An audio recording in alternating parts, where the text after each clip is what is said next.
So now you're moving towards the promised land, let's say.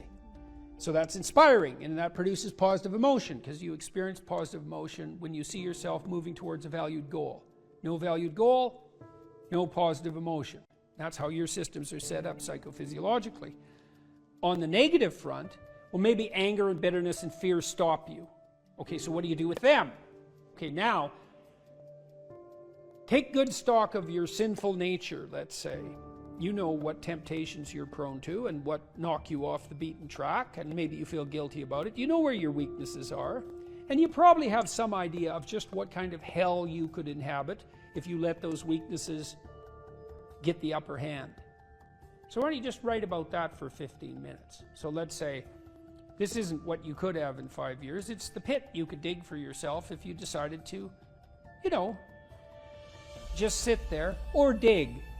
Everyone has a sense of that, for some people. My temptation probably would have been alcohol. It calmed me in social situations. It made me feel a closer kinship to people, and it was a pretty good stimulant. And so it was a really good drug for me, and I enjoyed it quite a lot, too much. But I learned that I had better things to do. I wouldn't have stopped without better things to do. And that's what did you mean by better things to do? Well, I was writing my book, Maps of Meaning, when I was still carousing as a graduate student. I'd started to put my life together by that point quite a bit, but I was still a party animal and very social. But I found that I couldn't think hungover. And not only that, I couldn't handle the emotional tension of what I was dealing with intellectually. It was too, because if you're hungover, your emotions are more sensitive, especially your anxiety. And the work I was doing was way too demanding emotionally, because I was dealing with historical atrocity, and the motivations for that was just too damn dark, to be dealing with hungover. Plus, once I had written a fair bit and was editing, once you've edited your work to a substantial degree, you have to use finer and finer gradations of judgment to continue to improve it. And if you're fuzzy-minded at all, if you've impaired your judgment, when you edit, you can make it worse, not better. And then I also realized that the only times I really regretted my actions was when I was drinking, because it disinhibits you, and that's fun. That can be really fun. But I'd wake up the next day and think, yeah, I was a little too provocative. I was a little too aggressive. I was a little too mean-spirited in my wit, a little too egotistical, or maybe more than little on all of those fronts. A little careless in my choice of partner, a little uncontrolled in my social behavior in places I shouldn't have been, because I was starting to, I was a graduate student and a teacher by that point, and I was interacting with professors, say in the social milieu. Grew, yeah, well, it wasn't the time to be drunk. That just wasn't good. That worked in northern Alberta to some degree in some subcultures, but in those situations it just made me look like a fool. Well, it made me into a fool, not just look like one. And then when you and I got married, I didn't, and we were going to have kids, I thought, well, I'm not drinking when I have kids. Yeah, I wanted children. Yeah, and you want to grow up at that point. And besides, I was ready to dispense with all of that by then. People are often afraid of moving forward, and no wonder. But you should be way more afraid of not moving forward. And so if you get that hell behind you, it's like, well, do I want to go there? Well, I don't have the effort, the energy. I'm not even sure that it's the right thing. It's like, well, do I want to go back there? It's like, no, definitely not that. And if you don't feel that, hell, then you're not nearly as motivated as you could be. Because if you have any sense of just exactly how bloody dismal and dark things could get, then, and that's right there for you. And that was one thing that... I thought it was helpful. I thought it was helpful when I did the future authoring to think about where I would go if I went to the wrong place. Why? Well, it's just good to know how you will fall apart. Yeah, well, that and then it's you possible? can. Well, and you can also ask yourself, and studying historical atrocity also helped me with that. It's like, well, do you want to be a what would you call a sadist? You're bitter and resentful. You want to hurt other people? Is that where you want to end up? You want to lie and deceive? Because that's where you end up if you lie and deceive. You want to be resentful and bitter? Because that's where you end up if you're resentful and bitter. Yeah, but sometimes, you know, people, they just don't know what to do about it. So your program helps them to make a plan. Yeah, well, and the plan is really, look, we're visionaries, man. Human beings are visionaries. Really. Well, I found when I did the self-authoring, the 15 minutes of writing that I did, the dreaming I did, yeah. when I wrote about my future and just dreamed of what it could be like if it was just what I wanted. Yeah. And then outlined the goals, because you outline goals after that in the future authoring. Those things that I had identified appeared in my life. Those. Yeah, well. And that was quite shocking to me. Well, the thing is, you look at the world through a goal-directed framework. And so when you switch your goals, what appears to you in the world switches. It's mystical in a sense, but in another sense, it's just understandable. It's like, well, if I look that way, I see the TV and the couch, and if I look this way, I see you in the chair. Well, that's not that mysterious, but what I've done is I've changed the reality that manifests itself to me just by changing the direction of my orientation. Well, we do that metaphysically as well. And so, for example, if you decide that you're going to be courageously trusting towards people when they offer you an opportunity, even though you're skeptical and timid, but you decide, no, I'm going to have some faith in people, so I'm going to be courageous and trusting, then when they open a door to you that's an opportunity, you'll think, oh, that's a door I could walk through, instead of thinking I'm moving into a trap. And it's the same reality in some sense, but the way that you're interacting with it changes. Well, it can change, it can invert, it can change so radically that it barely looks like you're living in the same world. There are a lot of potential interpretations that you can validly lay on the world, and some of them are extremely positive, and they still work. And wouldn't that be lovely if you could lay an incredibly positive vision on the world in a calculating and strategic manner, not an instrumental manner, right? Because you're aiming at something genuinely good, and that would work. And that is how the world works. One of the things I loved, maybe we can end with this too, one of the things I loved about my clinical practice, I loved this. It was so good, and I miss it. We were always working, the best parts of me and my client were working together to make everything about their lives better. And it worked. You know, like I had lots of female clients who tripled their income in 4 years. They didn't even think that was possible. It's like, well, I don't make enough money, I'm barely making ends meet, single mothers, I have no idea what to do, I don't like my job. It's like, well, let's make a plan here. You know, what do you want? Well, I'd like to make this much money. Why don't we double that? And just, because you're going to aim at something. Some people do make more money than that, so maybe it could be you.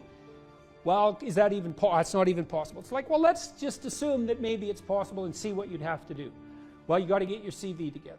Well, it's full of holes. Okay, well, let's fix the holes. Okay, now you got to get a plan. Well, I'm not very good at interviews. Okay, let's practice interviewing till you're not just good at it, you're looking forward to it.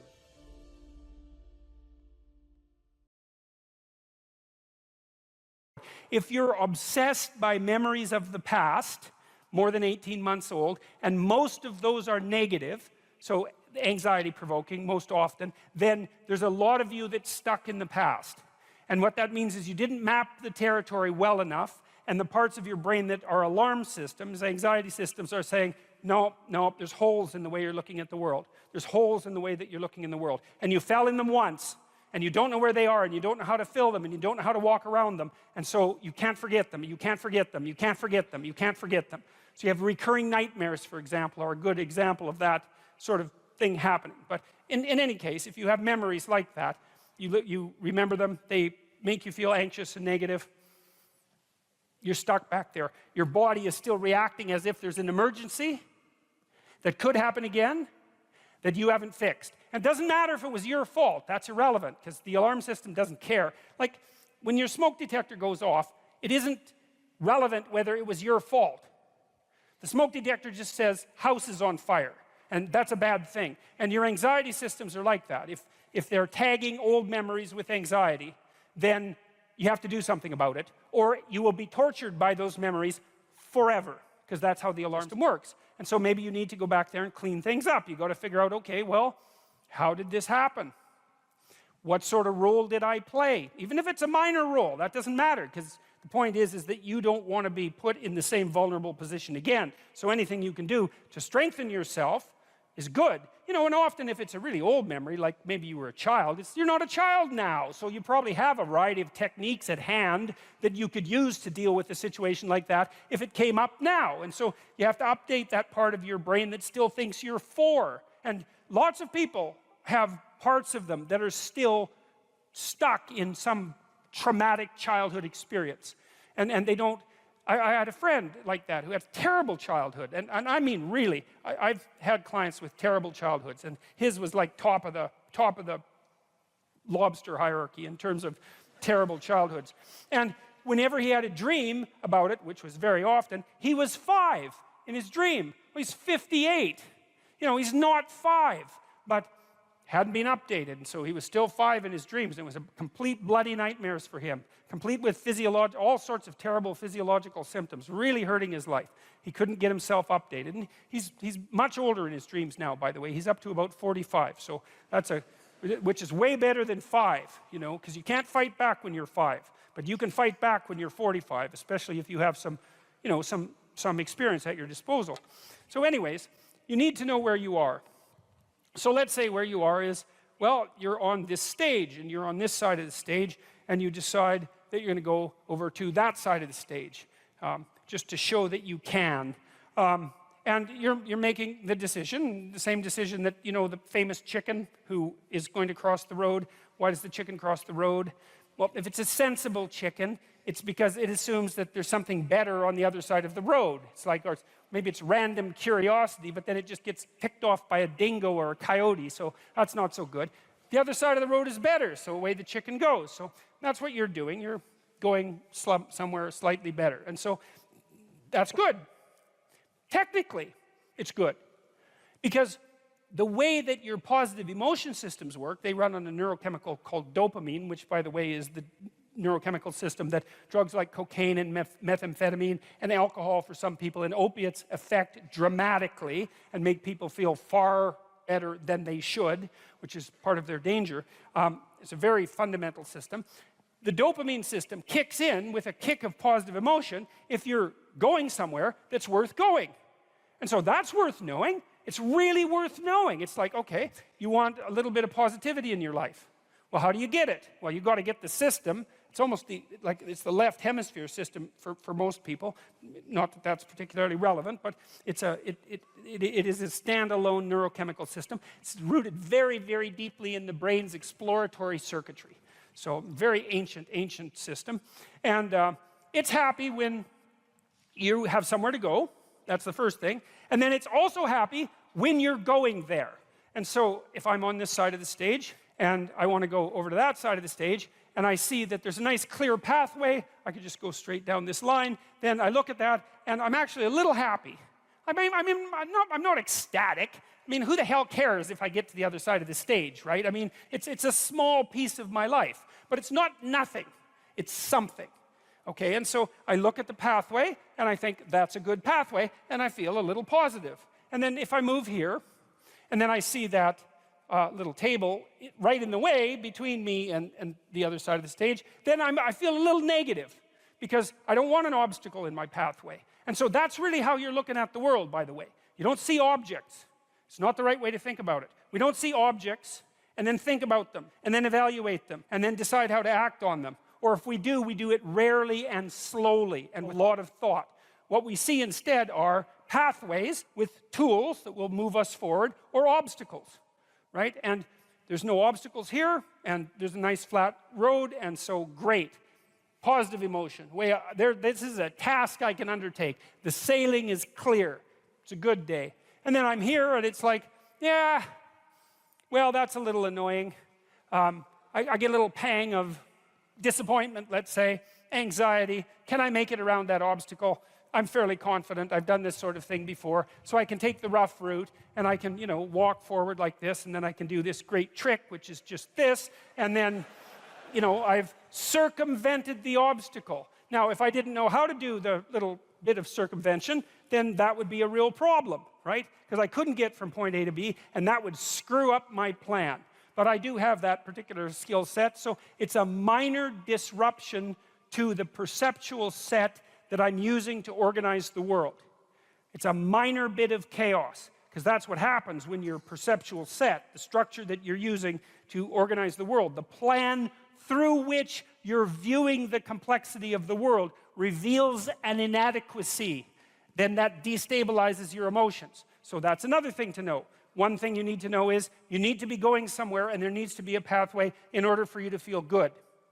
The other thing to know is that if that plan is untenable or becomes destabilized, then what happens is you become flooded with negative emotion. Frustration, disappointment, anger, primarily anxiety. But all of those things sort of intermingled. Anger maybe because you have to fight your way through the obstacle. Frustration because maybe you have to make a new plan. Disappointment because you put a bunch of work into the damn plan and it didn't work out. Anxiety because now there's too many choices in front of you. And so people don't like to have their plans disrupted. They don't like to have their plans disrupted. And the reason for that is that their plans are directly associated with their emotional perception of the world. And so, that's a good thing to know too. That's why, you know, what it is you've decided that you're going to go to like a Korean restaurant for dinner, and that's fine, and then it turns out that you can't, and maybe you have to go to a Greek restaurant, and it's like, who cares, right? Unless you hate Greek restaurants. Korean restaurant, that's pretty good. Greek restaurant, that's pretty good. You're still going to be annoyed that your plans changed. Well, why?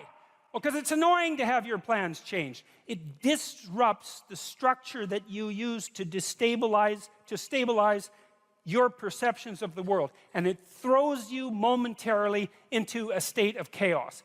Not much. Now, how much chaos? This is interesting. We don't know. You know, like, let's say you wake up one morning and you have an ache in your side. It's like, well, you don't have an ache in your side. What does it mean that you have an ache in your side? Well, you don't know. Like, maybe it means you pulled a muscle, and like, who the hell cares? Maybe it means you have cancer, and like, you're going to be dead in 6 months. The whole range of possibility is there, you know, and some people will assume one thing, it's like, that's nothing, and some people will assume the other, and all of them will be right sometime. And so the question is, how do you calibrate something like that? And the answer is, well, we tend to guess at it. We guess at it temperamentally. So one way we guess at it is we have our set points for negative emotion. So it's neuroticism trait. Some people will be a lot more nervous about a small level anomaly than others. And maybe they'll go to the hospital first and they won't die. And then, or maybe they'll be freaking out all the time and they'll be a hypochondriac, right? So there's pros and cons about being nervous like that. The other person's very emotionally stable. They don't worry about much. They think, it's nothing. And then, you know, by the time they get to the hospital, it's too late. Hey, that's how the dice roll.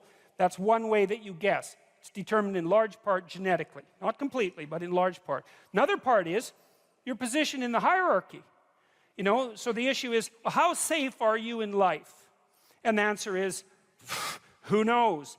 But one of the way you guess is, well, are you good at things? You know, because if you're good at things and a problem comes up, you can probably solve it.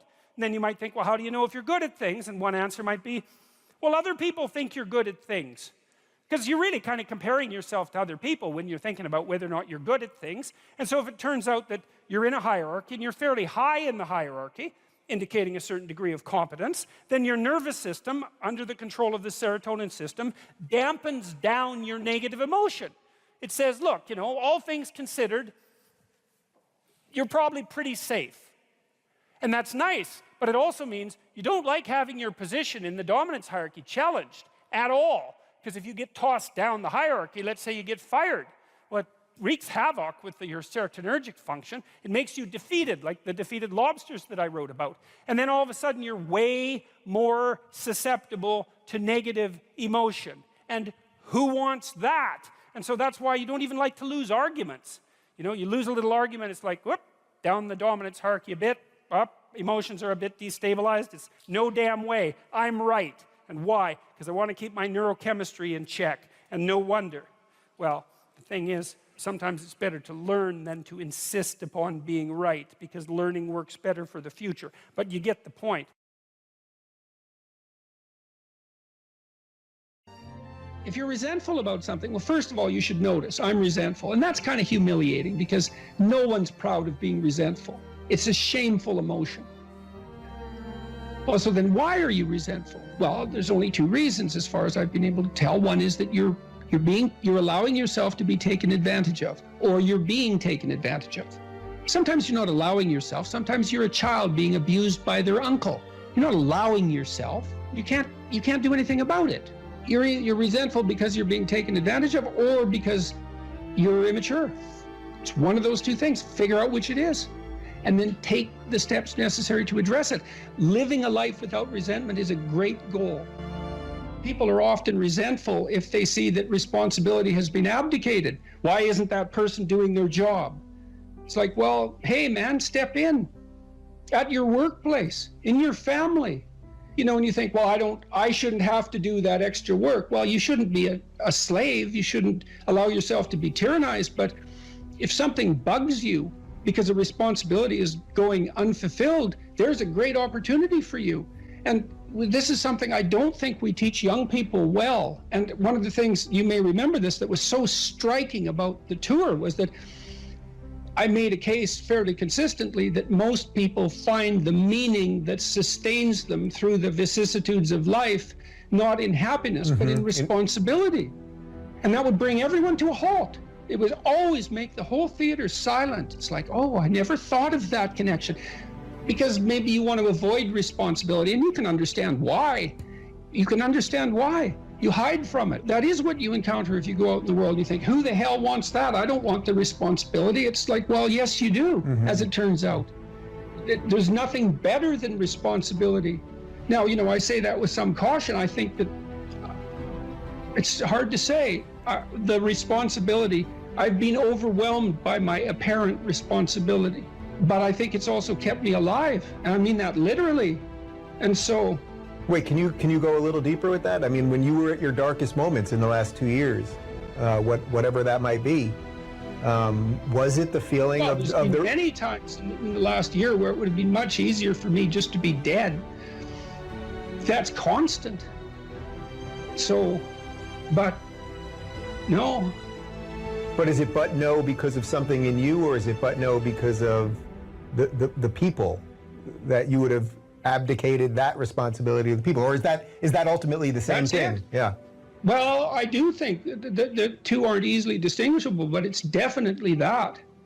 It's definitely that. You know. And it's one of the chapters, the last chapter, is be grateful in spite of your suffering. You know, you need a meaning to sustain you through suffering, and it is the case that you find that in responsibility. Well. And so it's good advice for anyone who's at work. You're resentful about this and that because people aren't pulling their weight. Pull it. See what happens. You become indispensable instantly. You'll know everything. And maybe that job won't be for you, or maybe that relationship won't be for you, but you'll take your hard acquired wisdom and go elsewhere and flourish there. So, you know, this kid stopped me. I think I wrote about this in this book. Kid stopped me in a restaurant one day when I was walking in, and he said, and he had an undergraduate degree, and he was working as a waiter in a chain steak place. And he stopped me and he said, you know, about 6 months ago, I was watching one of your lectures, and I decided to stop being resentful about my job. And he was resentful because he had a university degree and he's working as a waiter. You know, and look, I don't have anything against waiters. It's like a waiter can make your evening, you know, hooray. He said, well, I decided I'd start trying at my job, like really trying, as if it was worthwhile. He said he got 3 promotions in 6 months, like he's just rocketing up the power hierarchy. Well, it's not power, it's competence, if it's well run. You know, and places are full of opportunity. There's always people out there who are doing far better than you on pretty much anything you want to imagine. And if all you're doing is seeing yourself in their reflected light, let's say, then it's going to be pretty damn dismal. But it's not a good comparison because, well, first of all, there's danger in just comparing yourself to others, period, because they're not you. And God only knows what struggles they had to undertake to get to where they were. or what burdens they're currently carrying that you're not aware of. But you can certainly contrast yourself with yourself. And that's a lot better. It is the only way. Well, it's also the only way of really measuring anything approximating proper improvement. You can actually tell when you're a little better than you were yesterday. Right. And you can actually do that. That's another thing that's so interesting about it, is that you can actually make yourself a little better in some way, pretty much. Well, I don't know if it's at every moment, but you can certainly do it every day. Let's say you want to become who you could be in the fullest sense. So let's say you're someone who's going to solve some serious problems. Okay, the first thing you have to do is admit to the seriousness of the problems. That's no joke. And so the first thing is just the terror of the problem itself. And that's enough to paralyze me. And that's the Hydra, that's the Gorgon with the head of snakes. It'll paralyze and turn you to stone. That's the basilisk in the Harry Potter series. Mm-hmm. You look at it and it turns you to stone and lurks underneath everything, right? And it's malevolence and tragedy. And so there's that. And then the next is, well, you're going to take responsibility for that? You're really going to do that, are you? That's a hell of a load, man. And so it's daunting to even consider that. And then there's the discipline and responsibility that necessitates, which is also daunting. It's like, oh my God, the problem's that serious. I'm really going to have to get my act together in order to not contribute to it, much less solve it. And so the problem is terrible. And then the solution is daunting. But the upside of that is like, well, there isn't anything better to have than a problem that's worth solving, like that's really worth solving. Right. And so the more of that you take on, the more you have a reason to get out of bed in the morning, no matter what. Like, I'm getting up, I'm trudging forward. Doesn't matter what I'm suffering from. I've got things that need to be done. They're necessary. And that gives you that sense of purpose that is the antidote to bitterness. Okay, well, let's say you want your life to be meaningful. It's like, okay, then what you do matters. It actually matters. Or how starting to clean up the room changed their life. That's quite fun because it's something I always tell people to do instead of going out and protesting. Jesus, I just can't stand Cleaning up that. the room? Yeah. Meaning? Well, my sense is that if you want to change the world, you start from yourself and work outward because you build your competence that way. It's like, I don't know how you can go out and protest the structure of the entire economic system if you can't keep your room organized. Well, I made a video call, which was called Message to Millennials, where it was called How to Change the World Properly. A bit of on the pretentious side, I suppose, but I was trying to produce something that was a counterposition to this idea that what you should do is go out and fix up other people. You know, that's just not right. There's a New Testament line about that, something about, you know, not worrying too much about the log in your neighbor's eye, or about the speck in your neighbor's eye when you have a log in your eye. What would the world be like if people stopped avoiding the things they knew they should do? You know, because the question is, how much are we contributing to the fact that life is an existential catastrophe and a tragedy? How much is our own corruption contributing to that? That's a really worthwhile question. The things you leave undone because you're angry, you're resentful, you're lazy, you have inertia. Well, you consult your conscience and it says, well, you know, that place over there could use a little work. It's the same as working on yourself, and so you clean that up because you can. And then things are a little clearer around you. And you're a little better off because you've practiced a bit. And so you're a little stronger, and then something else manifests itself and says, well, maybe you could like take a crack at fixing me up too. So you decide to do that. And then that gets a little bit more pristine, you know, and soon, and it's humble because you're not exceeding your domain of competence. You know, it's like, don't be fixing up the economy, 18-year-olds. You don't know anything about the economy. It's a massive, complex machine beyond anyone's understanding, and you mess with it at your peril. So, and can you even clean up your own room? No. Well, you should think about that. You should think about that. And it's also very much worth thinking about with regards to setting up your life in general. It's like, if you concentrate solely on your career, you can get a long way in your career. And I would say that that's a strategy that a minority of men preferentially do. That's all they do. They work like 70, 80 hours a week. They go flat out on their career. They're staking everything on the small probability of exceptional status in a narrow domain. But it's hard on them. They don't have a life. It's very difficult for them to have a family. They don't know how to take any leisure activity. Like, they get very one-dimensional. Now, it may be that that unidimensionality is the price you have to pay to be exceptional at one thing, right? Because if you're going to be something like a genius level mathematician and you want to do that for, or a scientist say, it's like you're in your lab all the time, you're working 70 hours a week or 80 hours a week, you're smart, you're dedicated, you're unidimensional, and that's how you get to beat all the other people who are doing that. It's the only way. But the problem is you don't get a life. Now, if you love being a scientist and you have that kind of focus of mind, well, first of all, you're a rare person, and second, you're going to pay for it. But fine, more power to you. But it's a risky business to do that. You sacrifice a lot for it. You know, and I would say most often, if you're speaking about having a healthy life, that isn't what you do. You spread yourself out more. So, you know, you have a family, you have some things that you do outside of work that are meaningful to you and useful. You have a network of friends. Well, those 3 things alone, or 4 things alone, are plenty to keep you well oriented. And then if one of those things collapses, you know, everything doesn't go. Now, the price you pay for that is the more you strive to optimize that balance, the less likely you are to be fantastically successful at any single one of them. But you might have a very, you know, if you consider your life as a whole, that might be a winning strategy. One of the things Carl Jung said, I really liked this. He thought that men went after perfection and women went after wholeness. So they're different value, they're different, there's something different at the top of the value hierarchy. So perfection would be stake it all on one thing and look for radical success. Not that all men do that, because they don't, but we're talking about extremes, at least with regards to the men that do that. The wholeness idea is more like, well, it's like I want one thing in my life to be 150%, or I want 5 things in my life to be 80%. Well, there's a lot more richness in a life where you have 5 things operating at 80%, but you're not operating at any of them at 150%.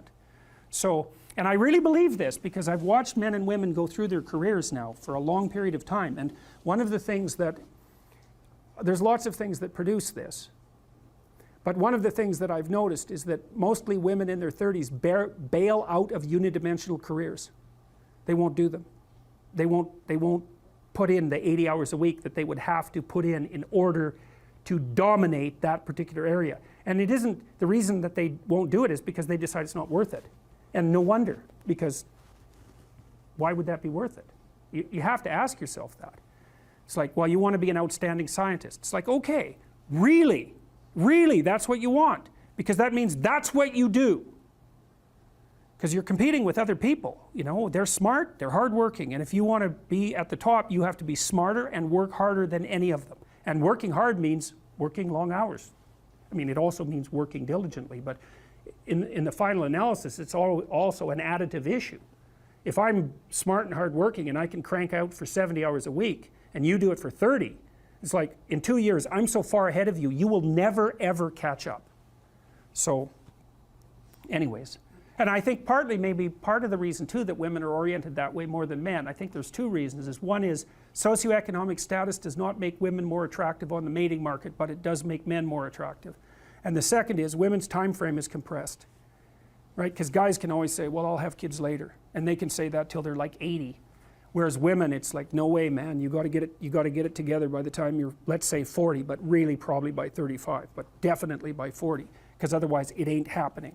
And that's bloody dreadful. Like, the most unhappy people you ever see, no. No. One of the common routes to extreme unhappiness is to want children and not have them. I wouldn't recommend that. You know, you see couples who are in their 30s. 1 couple in 3 over the age of 30 has fertility problems. That's defined as inability to conceive after 1 year of trying. 1 in 3.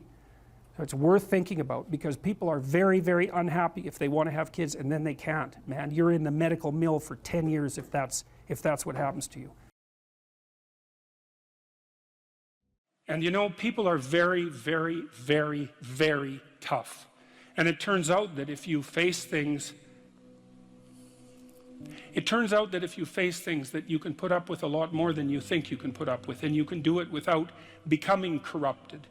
And she did recover quite fully, and much as a consequence of her own machinations, because she figured out what was wrong with her and then took the necessary steps to fix it, which is nothing short of a bloody miracle as far as I'm concerned. And anyways, part of the cat bit is, I actually start by talking about our dog, who actually died about a year ago, but he's still alive in the book. I let people know, because dog lovers love dogs, and if you love cats, then they think you don't like dogs, and then they think they don't like you. So I also point out at the beginning of the chapter that, if you want to pet a dog on the street, that's okay too, so you don't have to get up in arms about it. But the idea is that, you have to be alert when you're suffering. You have to be alert to the beauty in life, the unexpected beauty in life. And that's kind of what I was trying to get across with the idea of the cat. There's this cat that lives across the street from us called Ginger, and Ginger's a Siamese cat. And cats really aren't domesticated, technically speaking. They're still wild animals, but they kind of like people. God only knows why, but they do, And so Ginger will come wandering over, and our dog looks at her, but they're friends, and she rolls over on his back, and Seiko used to, nose her a bit, and then she'd kind of mosey over and let you pet her if she was feeling like it that day. And, you have to look for that little bit of sparkling crystal in the darkness when things are bad. You have to look and see where things are still beautiful and where there's still something that's sustaining. And, you narrow your time frame and you be grateful for what you have, and that can get you through some very dark times, and maybe even successfully if you're lucky. But even if unsuccessfully, then maybe it's only tragic and not absolute hell. And you can do that, in the worst situation. You can make it only tragic and not hell. And there's a big gap between tragedy and hell. There's nothing worse at a deathbed than to see the people there fighting. The death is bad enough, but you can take that, as terrible as it is, and make it into something that's absolutely unbearable. And maybe I think, and this is sort of what I closed the book with, this idea is that if we didn't all attempt to make terrible things even worse than they are, then maybe we could tolerate the terrible things that we have to put up with in order to exist, and maybe we could make the world into a better place, and it's what we should be doing and what we could be doing, because we don't have anything better to do. And that's what the book is about, and that's the end of 12 Rules for Life.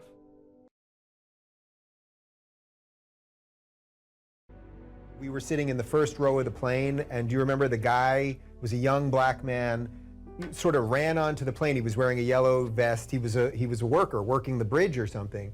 And he came up to you and he said, I'm not supposed to be on the plane right now. I'm not supposed to say anything, but you helped me turn my life around. I got this job because of you. And what I remember more than anything else is he had this huge smile on his face. But it wasn't because you told him to go out there and be happy. It was because you told him to go out there and fix some stuff. And I think that's exactly what you're talking about right now. Those experiences are so life-sustaining. It's so remarkable to have that happen, and that's something I've been immensely privileged to constantly experience, although there's also something about it that's extremely painful. The magnitude of that joy is sort of proportional to the obstacles it had to overcome while it was attempting to manifest itself. And one of the things I'm sure you saw on the tour, and I don't know how this affected you, was the depth of hunger for encouragement that exists everywhere, as far as I can tell. And everyone wants to be appreciated when they bring their best to the table. That's why the current assault on merit is so unbelievably brutal, because it will deny everyone the right to be appreciated for being their best. And well, you might ask, well, when does the best become your enemy? And that's easy. It's when you flee from it.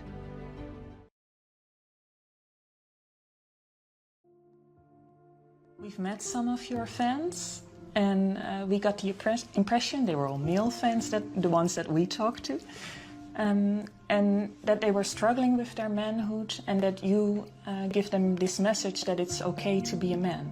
It's not okay. It's necessary. What the hell are we going to do without men? You look around the city here, you see all these buildings go up, these men, they're doing impossible things. They're under the streets, working on the sewers, they're up on the power lines, in the storms and the rain. They're keeping this impossible infrastructure functioning, this thing that works in a miraculous manner. They work themselves to death, and often literally. And the gratitude for that is sorely lacking, especially among the people who should be most grateful. You see university professors, especially of the social justice bent, who are among the most protected and privileged people that the world has ever produced. They take everything they have for granted, failing to understand entirely that there's a massive infrastructure of unbelievably hardworking, solidly laboring, working class men breaking themselves in half on a regular basis, making sure that everything that always breaks works. And so a little gratitude for that is in order. And it's very useful to tell everyone, not just men, that they have an important role to play, a necessary role, and that if they act properly and honestly and forthrightly, that they can put their lives together and they can help their families and they can make their communities better, and that's not toxic masculinity, that appalling phrase. It's what keeps the world going round. If we had any sense, we'd understand that, instead of doing everything at every possible moment to label what we have in the West as oppressive and patriarchal and fundamentally predicated on power, of all the insane propositions. My audiences are often composed mostly of men between, say, 20 and 35, not exactly young, but young enough. And they're desperate for a discussion about responsibility and fair play and noble being and working properly in the world, and the idea, and to hear the idea that their lives actually matter, that if they straighten themselves up and fly right, that they'll have a beneficial effect on themselves and their family and the community, and that the world is starving for that. And for them as individuals, not for them as a group, but for each of them as individuals. So, yeah, it breaks me up. Every time the topic comes up, it breaks me up, because it's so damn sad. And we're so stupid. We're alienating young men. We're telling them that they're patriarchal oppressors and denizens of rape culture and you know, tyrants in waiting, and we fail to discriminate between their competence and their tyranny. And it's awful. It's so destructive. It's so unnecessary, and it's so sad. And so whenever I think about it, especially because of all that I've seen of it, it makes me sad, like deeply. It's so sad. You write in the book, there is no faith and no courage and no sacrifice in doing what is expedient. What do you say to those viewers that don't pursue their dreams and are locked in their careers because they are too afraid to take risks and pursue something meaningful? Well, the first thing I would say is, well, you should be afraid of taking risks and pursuing something meaningful. But you should be more afraid of staying where you are if it's making you miserable. You're paying a price by sitting there being miserable. You might say, well, the devil I know is better than the one I don't. It's like, don't be so sure of that. The clock is ticking. Yeah, and if you're miserable in your job now and you change nothing, in 5 years you'll be much more miserable and you'll be a lot older. But isn't it a luxury to pursue what is meaningful? Our viewers have mortgages, they have children, they have payments and loans. It's a luxury to pursue because we lack the resources. Well, I don't remember now, I'm not talking about what makes you happy. It's a luxury to pursue what makes you happy. It's a moral obligation to pursue what you find meaningful. And that doesn't mean it's easy. It might require sacrifice. If you need to change your job too, let's say you have a family and children and a mortgage, you have responsibilities. You've already picked up those responsibilities. You don't just get to walk away scot-free and say, well, I don't like my job, I quit. That's no strategy. But what you might have to do is you think, well, this job is killing my soul. All right, so what do I have to do about that? Well, I have to look for another job. Well, no one wants to hire me. It's like, okay, maybe you need to educate yourself more. Maybe you need to update your curriculum vitae, your resume. Maybe you need to overcome your fear of being interviewed. Maybe you need to sharpen your social skills. Like, you have to think about these things strategically. If you're going to switch careers, you have to do it like an intelligent, responsible person. That might take you a couple of years of effort to do properly. We're built for struggle, us human beings. We're built to contend with the world. We're built to contend with reality. You want a challenge, and the best way that you can take on a challenge, because a challenge fortifies you. So you don't want to be secure, you want to be strong. And you get strong by taking on optimal challenges. And so you lay out your destiny in the world, and you take the slings and arrows of fate, and you make yourself stronger while you're doing so. And you might fail, and fortune might do you in, but it's your best bet. And, you know, people have extracted unbelievable successes out of catastrophic failures. And so, and I'm not saying that in a naive way. I know perfectly well what happens to people. You know, you're doing fine in life, and then you get cancer, and then 6 months later you're dead. And all the heroism in the world isn't going to save you at that point. But that's not the point. That's not the point. Life is bounded by mortality. But that doesn't mean that you don't get out there and contend, and you develop by contending, and you minimize the net amount of suffering in the world. And that's something, man. That's something to do.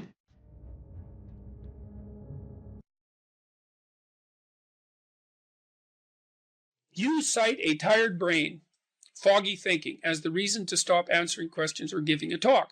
How do you combat this while working or writing daily? Well, I eat a big breakfast relatively soon on waking. That really helps. If any of you out there are anxious, and many of you no doubt are, there'll be a large number of you who are anxious and don't eat breakfast. There'll be a whole bunch of you out there who think, well, I don't eat breakfast. It isn't necessary. It's like, that's wrong. It's necessary. You fasted all night. If you load yourself cognitively or physiologically in the morning, your brain, stressed, will encourage your body to produce insulin. It will take all the blood sugar out of your blood, and then you're done for the day.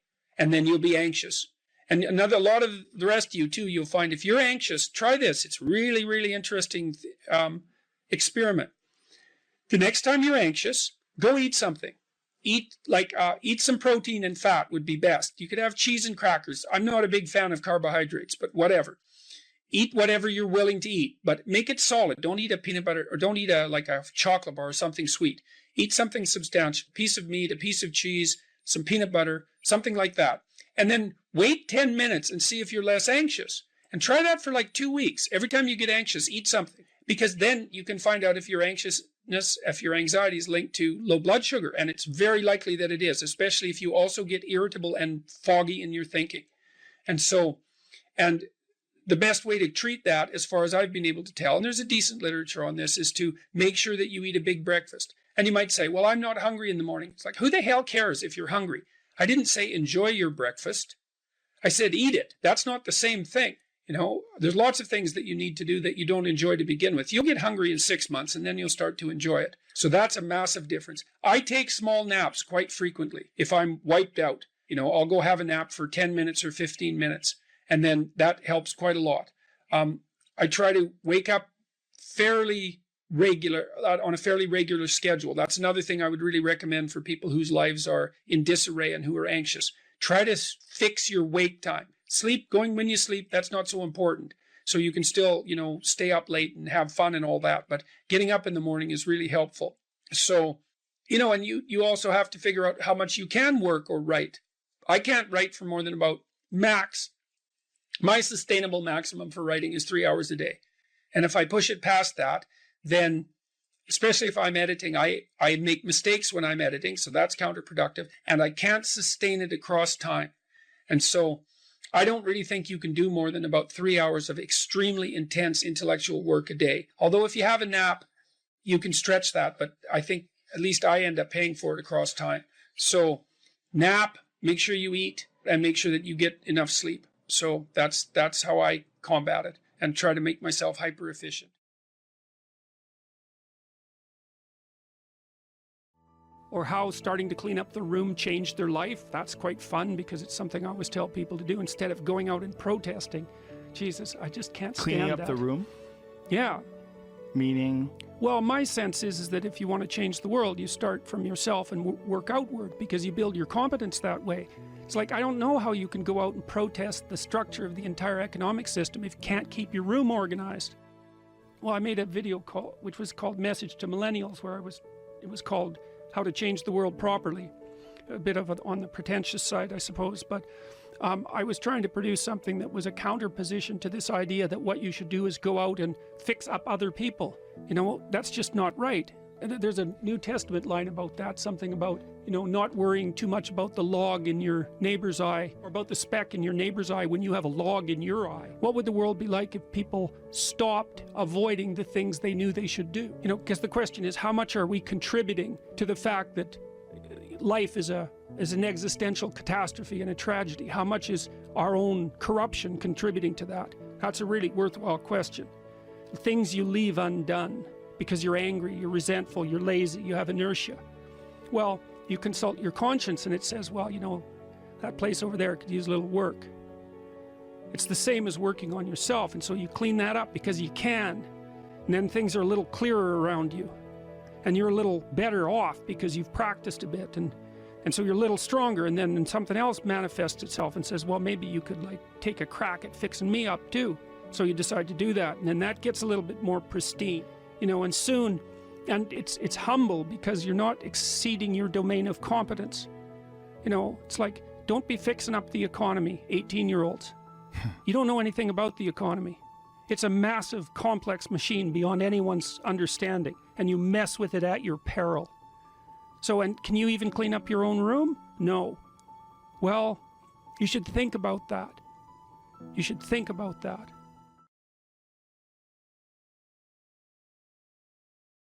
You could think, even as an exercise, you could think, well, what qualities of a human being do I find admirable? You have to ask yourself that, in a sense. You can't really think about it. There is a difference between asking yourself a question and thinking about it. You know, because it's more like when you're asking yourself a question, it's contemplative. It's like, well, what do I find admirable? It's a question. You don't know. And if you're fortunate, and this happens quite regularly, an answer will float up from wherever the hell answers float up, and you know, oh yeah, that's one, and you can write that down, and you get some idea of what your ideal is, you know, and you have one likely, and what your counter ideal is. Star. Well, to wish upon a star is to raise your eyes above the horizon and to focus on something transcendent that's beyond you, to focus on the absolute, we could say, to focus on the light that shines in the darkness. You know, a star is, people wear diamonds because they're like stars, or they're like the sun, and they're pure and perfect, and they glitter, and so there's something about the light too. There's something about a source of light. It's a source of illumination and enlightenment, and the light that shines in the darkness is a deep metaphor, right? It's what you want. You want a light to shine in the darkness, and so the star has all that, and so people wish upon a star because they have some intuition that aiming above the mundane has the potential to transform themselves. They make a wish. Well, if you're going to make a wish, you should aim at something high, and even just aiming at that is more likely to make the wish come true. And this is not metaphor. You know, I have this program which you guys are going to do called the Future Authoring Program. It's one of two assignments. One is that you write an autobiography, that's the past authoring. The other is that you write a plan for the future, that's the future authoring. I would recommend that you get started on those right now, like not right now, but like really soon, because they're harder than you think. And some of you are going to write like 15,000 words. You're going to get sucked right in. This happens all the time. You're going to get sucked right into it. And so you write an autobiography because you need to know where you are and who you are right now, because how the hell are you going to plot a pathway to the future unless you know where you are? And then you need to write about the future because you aren't going to hit something unless you aim at it. That's for sure. And lots of times people won't aim at what they want because they're afraid. The reason they're afraid is because if you specify what you want, you've specified your conditions of failure. You know when you fail. And it's better just to keep it foggy. It's like, well, I don't know if I'm succeeding or failing, but you know, I can't really tell. Well, great, except you can't hit anything you don't aim at. And so the future authoring program is like it's an attempt to have you articulate your character, and so is the past authoring program. Who are you? And you know, the past authoring program, it asks you to break your life into epochs and then to write about the emotional, you know, the things that you regard as important events that have shaped who you are. And you know, you may find that some of that writing makes you emotional, and I would say if you have a memory that's more than 18 months old, roughly speaking, and when you bring it to mind it has an emotional impact, especially a negative emotional impact, it's like part of your soul is stuck back there. And I know that's a metaphorical way of thinking about it, but what I mean is that the reason that you still experience the emotion is because you have not solved the problem that that situation faced you with. It might be a real problem, like maybe you got tangled up with someone who was really bad, and that's rough, man, because you've got to come up with a theory of malevolence to deal with something like that, and that's no joke. But if it still produces emotion, it means you haven't solved the problem, and your brain is still tagging it as threat. It's a part of your territory that you did not master. Threat, threat, threat, threat, threat. And until you take it apart, and articulation really helps that, writing really helps that, then you're not going to free yourself from its grip. And that might not be that pleasant. I mean, this is one of those situations where doing it tends to produce a decrement in people's mood in the short term, but quite radical improvements 3 to 6 months down the road. You know, and it's often the case that you unfortunately have to do something you don't want to do in order to progress. It's very, very common. So, and the future authoring program asks you about different dimensions of your life, like, because you know, you can think of yourself as a personality inside your head, but you're nested in systems that transcend you, and they're just as real as whatever's in your head. It's like, well, what do you need for life? Well, that's pretty easy actually. Some friends, that's a good thing. Intimate relationship, that's a good thing. A family, you know, either the one you're going to produce or the one that you come from, where people to some degree love and care for one another. That's a good thing to work on. You need some plan for your career. You've got to fit in somewhere that people regard as important and that they'll trade with you so that you can live. You need something worthwhile to do with the time that you're not at work, and you need to pay attention to your mental and physical health, and you need to regulate your use of substances, which is a strange one, but alcohol does lots of people in, so it's worth thinking about. That's why we put it in there. So then it's like, okay, what the hell do you want? What do you want from your friends? What do you want from your family? What do you want from your career? If you could have what you wanted, and that's what the program asks you, 3 to 5 years down the road, you get to have what you want. Now I'm assuming that you're going to approach this like, you know, reasonable adults and not like 13-year-old dreamers. I think I want the most expensive yacht in the world. It's like, fine, but you know, that isn't really what it's supposed to be. More concentrating on your character. And so then it asks you to write for 15 minutes without thinking too much about grammar or sentence structure, any of that, about what your life could be like 3 to 5 years down the road if you were treating yourself like someone you cared for and you were helping them figure out what they wanted. And then it asks you to do the same thing in reverse, which is to think about the ways that you're radically insufficient and your faults. And everyone knows this, I think, you know, maybe not, but everyone has a sense of if they were going to degenerate, how they would do it. You know, some people would be an alcoholic, some people would be a street person. It's like there's some doom thing out there that's got your name on it if you're particularly incautious and, you know, don't and let things fall apart. So I want you to write about that. What do you not want to have happen in 3 to 5 years? And there's psychological reasons for this, eh? One is, if you have something to aim for, that's a source of positive emotion, because your positive emotion is mostly generated by evidence that you're moving towards something that you value. It's not generated so much by accomplishing something, because when you accomplish something, you're just left with the problem of whatever you're going to do next. So you graduate from university, it's like, you know, hooray, one day you're at the peak of your undergraduate university career, the next day you're unemployed and looking for a bad job at Starbucks.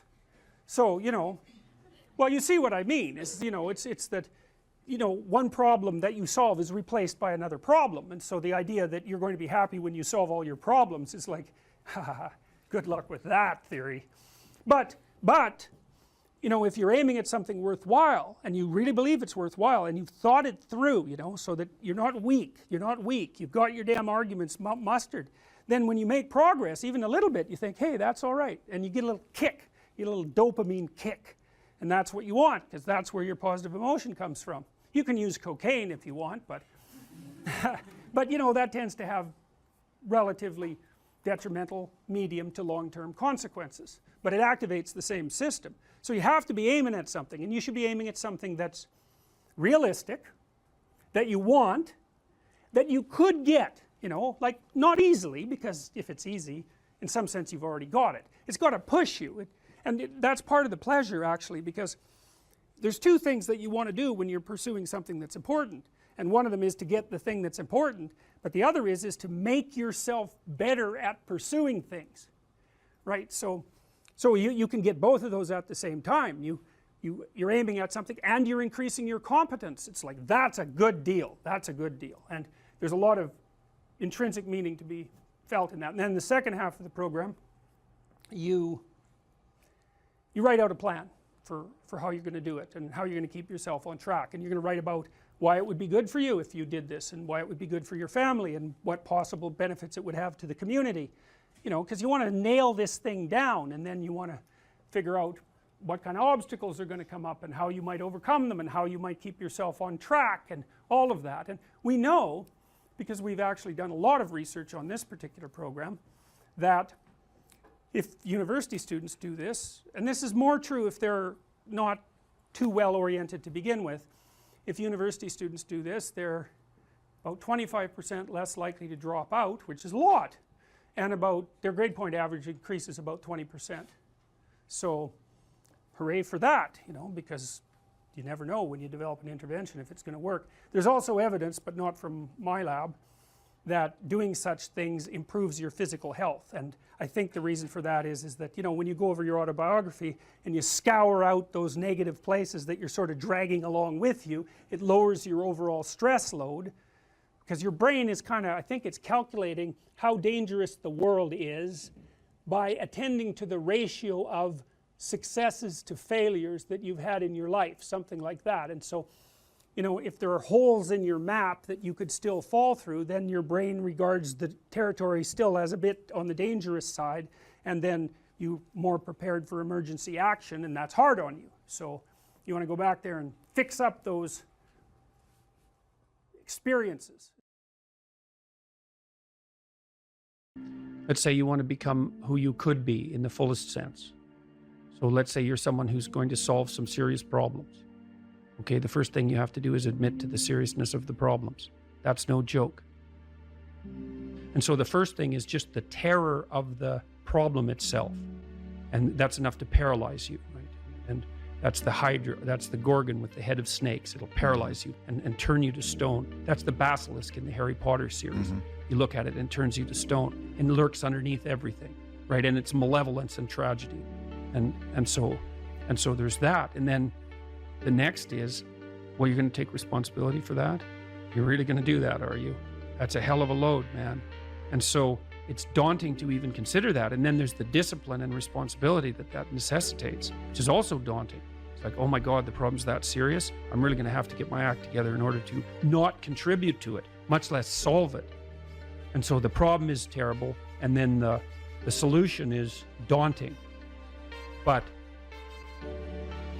the upside of that is like, well, there isn't anything better to have than a problem that's worth solving, like that's really worth solving, right? And so the more of that you take on, the more you have a reason to get out of bed in the morning, no matter what. Like, I'm getting up, I'm trudging forward. Doesn't matter what I'm suffering from, I've got things that need to be done. They're necessary. And that gives you that sense of purpose that is the antidote to bitterness. Okay, well, let's say you want your life to be meaningful. It's like, okay, then what you do matters. It actually matters.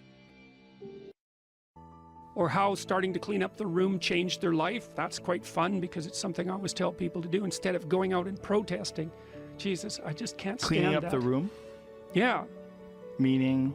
Well, my sense is that if you want to change the world, you start from yourself and work outward, because you build your competence that way. It's like, I don't know how you can go out and protest the structure of the entire economic system if you can't keep your room organized.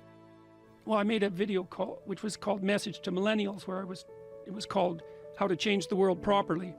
A bit of it on the pretentious side, I suppose, but I was trying to produce something that was a counterposition to this idea that what you should do is go out and fix up other people.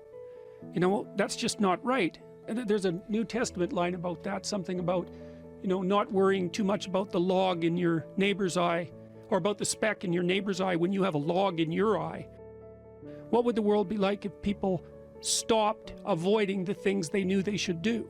You know, because the question is, how much are we contributing to the fact that life is an existential catastrophe and a tragedy? How much is our own corruption contributing to that? That's a really worthwhile question. The things you leave undone because you're angry, you're resentful, you're lazy, you have inertia. Well, you consult your conscience and it says, well, you know, that place over there could use a little work.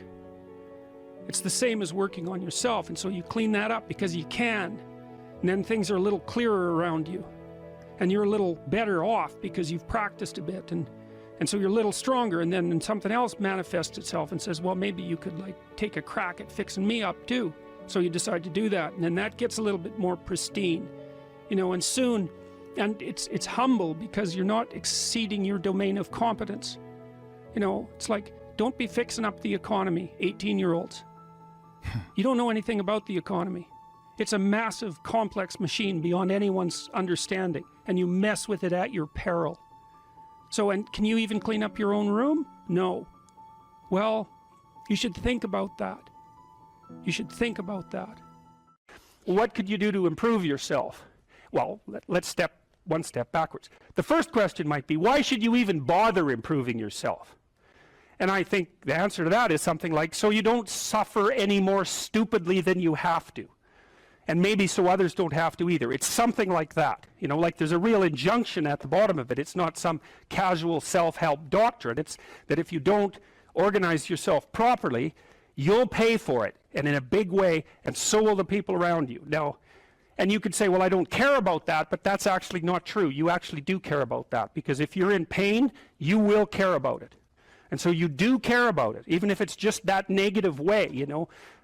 It's very rare that you can find someone who's in excruciating pain who would ever say, well, it would be no better if I was out of this.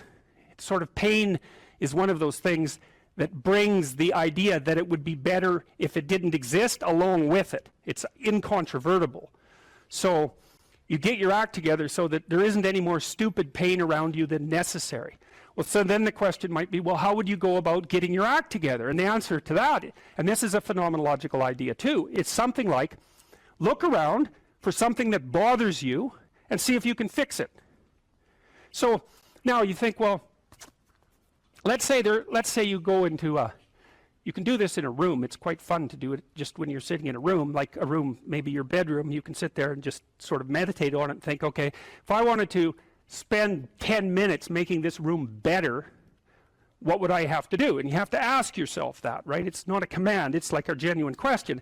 And things will pop out in the room that you know, like there's a stack of papers over there that's kind of bugging you, and you know that maybe little order there would be a good thing, and you know you haven't, there's some rubbish behind your computer monitor that you haven't attended to for like 6 months, and the room would be slightly better if it was a little less dusty and the cables weren't all tangled up the same way. And like if you allow yourself just to consider the expanse in which you exist at that moment, there'll be all sorts of things that'll pop out in it that you could just fix.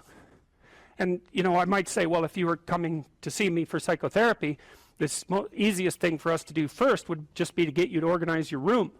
You think, well, is that psychotherapy? And the answer is, well, it depends on how you conceive the limits of your being. And I would say, start where you can start. You know, if something announces itself to you, which is a strange way of thinking about it, as in need of repair, that you could repair, then, hey, fix it. You fix 100 things like that, your life will be a lot different. You know, I often tell people too, fix the things you repeat every day, because people tend to think of those as trivial, right? You get up, you brush your teeth, you have your breakfast, you have your routines that you go through every day. Well, those probably constitute 50% of your life. And people think, well, they're mundane, I don't need to pay attention to them. It's like, no, that's exactly wrong. The things you do every day, those are the most important things you do. Hands down. All you have to do is do the arithmetic. You figure it out right away. So 100 adjustments to your broader domain of being, and there's a lot less rubbish around and a lot fewer traps for you to step into. And so that's in keeping with Jung's idea about erasing once you've got your mind and your emotions together, and once you're acting that out, then you can extend what you're willing to consider yourself and start fixing up the things that are part of your broader extent. Now, sometimes you don't know how to do that. So you might say, imagine you're walking down Bloor Street and there's this guy who's like alcoholic and schizophrenic and has been on the streets for 10 years. He sort of stumbles towards you and, incoherently mutters something. That's a problem. And it would be good if you could fix it, but you haven't got a clue about how to fix that. You just walk around that and go find something that you could fix, because if you muck about in that, not only is it unlikely that you'll help that person, it's very likely that you'll get hurt yourself.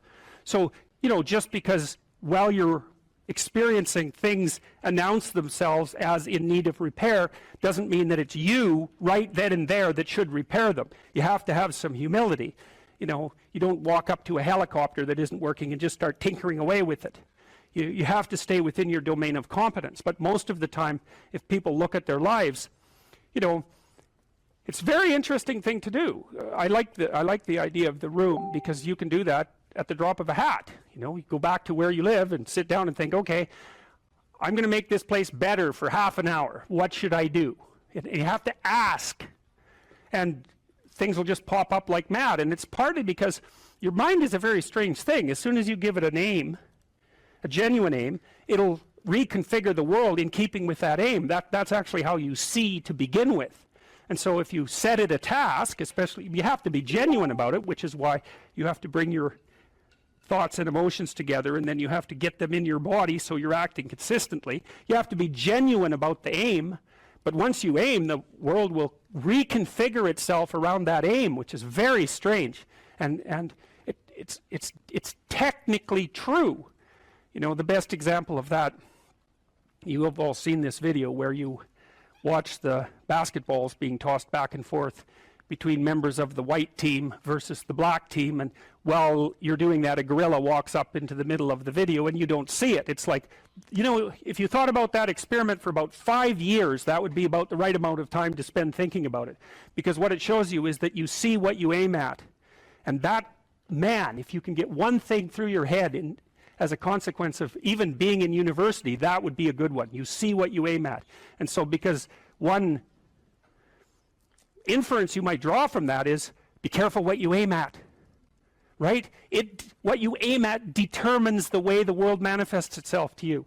And so if the world is manifesting itself in a very negative way, one thing to ask is, are you aiming at the right thing? Now, I'm not trying to reduce everybody's problems to an improper aim. People get cut off at the knees for all sorts of reasons. They get sick, they have accidents. There's a random element to being, that's for sure. And so you don't want to take anything, even that particular phrase, too far. You want to bind it with the fact that random things do happen to people, but it's still a great thing to ask.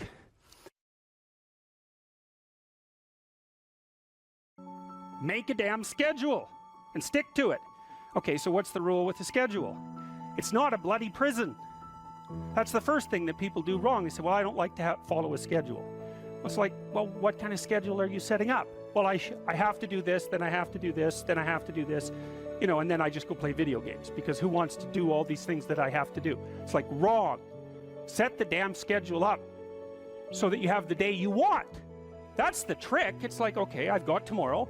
If I was going to set it up so it was the best possible day I could have, practically speaking, what would it look like? Well, then you schedule that, and obviously there's a bit of responsibility that's going to go along with that, because if you have any sense, one of the things that you're going to insist upon is that at the end of the day, you're not in worse shape than you were than at the beginning of the day, right? Because that's a stupid day.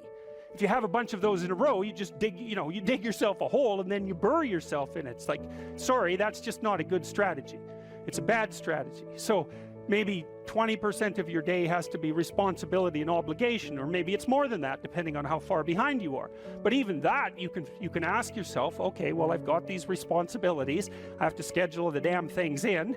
What's the right ratio of responsibility to reward? And you can ask yourself that, just like you'd negotiate with someone who is working for you. It's like, okay, you got to work tomorrow. Okay, so I want you to work tomorrow. And you might say, okay, well, what are you going to do for me that makes it likely that I'll work for you? Well, you could ask yourself that, So maybe you do an hour of responsibility and then you play a video game for 15 minutes. I don't know, whatever turns your crank, man. But, you have to negotiate with yourself and not tyrannize yourself. Like you're negotiating with someone that you care for, that you would like to be productive and have a good life. And that's how you make the schedule. It's like, and then you look at the day and you think, well, if I had that day, that'd be good. Great. And you're useless and horrible, so you'll probably only hit it with about 70% accuracy, but that beats the hell out of 0, right? And if you hit it even with 50% accuracy, another rule is, well, aim for 51% the next week, or 50.5% for God's sake, or because you're going to hit that position where things start to loop back positively and spiral you upward. Plan a life you'd like to have, and you do that partly by referring to social norms. That's more or less rescuing your father from the belly of the whale. But the other way you do that is by having a little conversation with yourself about, as if you don't really know who you are, because you know what you're like. You won't do what you're told. You won't do what you tell yourself to do. You must have noticed that. It's like you're a bad employee and a worse boss, and both of those work, for you. You don't know what you want to do, and then when you tell yourself what to do, you don't do it anyways. You should fire yourself and find someone else to beat. But my point is that you have to understand that you're not your own servant, so to speak. You're someone that you have to negotiate with, and you're someone that you want to present the opportunity of having a good life to. And that's hard for people because they don't like themselves very much. So, they're always like cracking the whip and then procrastinating, and cracking the whip and then procrastinating. And it's like, God, it's so boring and such a pathetic way of spending your time. And you know what that's like, because you probably waste like 6 hours a day. And I think we did an economic calculation about that a while back, right? Your time's probably worth $50 an hour, something like that. I mean, you're not getting paid that now, but you're young. And so this is investment time. And what you do now is going to multiply its effects in the future. So let's say it's $50 an hour, which is perfectly reasonable. So if you waste 6 hours a day, and you are, then you're wasting about $2,000 a week, or about $100,000 a year. So like, go ahead, but that's what it's costing you every hour. And you need to know what your damn time is worth. So let's say it's not $50, it's 30, whatever. Maybe it's 100, it's somewhere in that range. One of the things you should be asking yourself is, when you spend an hour, was that, well, would have I paid someone $50 to have had that hour? And if the answer is no, it's like, well, maybe you should do something else with your time.